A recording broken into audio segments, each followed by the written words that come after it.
Bayramınız mübarek. İlk önce Cənab Prezidentimize teşekkürümü bildirirəm. Ki, qazilərimizə can sağlığı, şəhidlərimizə Allah rəhmət eləsin, şəhidlərimizə analarının əlindən indidən öpürəm ki, onların igid oğulları, cəsur oğulları bizim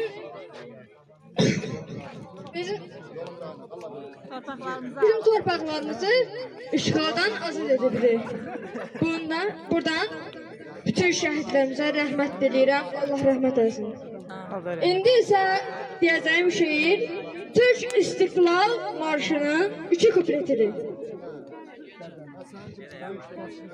Ben ezelden beridir hür yaşadım, hür yaşarım. Hangi çılgın bana zincir vuracakmış şaşarım. Arkadaş, yurduma uzaklara uğratma sakın. Siber ahkamdan dursun bu hayatsız zakın. Korkma sönmez bu şafaklarda yılan al sancak. Sönmeden yurdumun üstünde duran en son ata. O benim milletimin yıldızıdır parlayacak. O benimdir, o benim milletimin